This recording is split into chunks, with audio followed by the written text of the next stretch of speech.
So we mentioned that during this week that you're leading Together We Pray, that we would touch base and catch up on a really lovely and important project that you've been developing called Solace and Grace. Absolutely. Just a quick reminder for people who may not have heard of it, what is Solace and Grace all about? United in Solace and Grace is a project which is designed to reach out to people who have suffered from any kind of abuse and bring them back into the fold of the church again. We're providing safe services where people can come, where they can pray. We don't ask why you come, and we don't ask who you are. You can simply walk through the door anonymously and pray either out loud or quietly for yourself or for other people. And I attended my first United in Solace and Grace service at my own local church in Birstall just a couple of weeks ago. And it struck me how powerful the prayer was. Very powerful. Not just for the people in the room, but I felt that we were praying for a much wider group of people and praying for them in their own situation, but also praying that they would have the strength to join us. Yes, that's so important, that you don't have to name somebody to pray for them. You just have to hold them in your hearts. And to be able to do that with that particular focus, I think was incredibly powerful.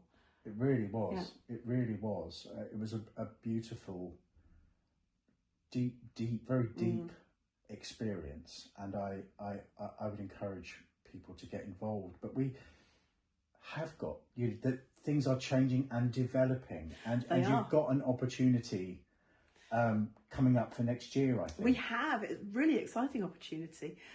We've got a service happening at the cathedral for the end of It's Not Okay week in February next year. Yeah. So on the Saturday the 7th, I think it is, at the cathedral in the morning, there will be a United in Solace and Grace service. And we are hoping to put on an exhibition from organisations that actually deal with victims of all kinds of violence, just to heighten awareness. Partnerships is so important. In Suffolk, where we have a lot of challenges, people don't always realise quite how many challenges there are, but our churches, are providing emergency food provision. Yeah.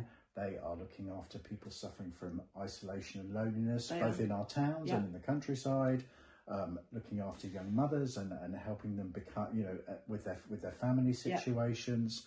I mean, there's so much really good work going on. There really is. But what I'm seeing a lot more is the partnerships that are being created with other organisations to make sure that we're all playing to our strengths and making sure that we're bringing the expertise and working on things together. So important. So the potential of having, an exhibition where you're talking about different partners. So what sort of people are we talking about? Well, certainly Survivors in Transition will be there. Brilliant Survivors in organisation. Transition, they're fantastic. We are hoping that Survivors Voices, who are a national organisation, will be there.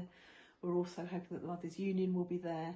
And I'm also reaching out to any other survivors organisations. So if you know of anybody who you might be interested in exhibiting, get them to talk to me. Wonderful. So that's February at the cathedral. And people can get in contact with you. They can. Or come to the diocese and ask. Absolutely. And you can get in contact with the safeguarding team or anybody else to find out exactly where you need to go. So thank you, Jenny. I'm really glad that this project is going from strength to strength. Very it's exciting. So important. And I look forward to being with you there in February. Thank you. Thanks, Jenny. Bless you.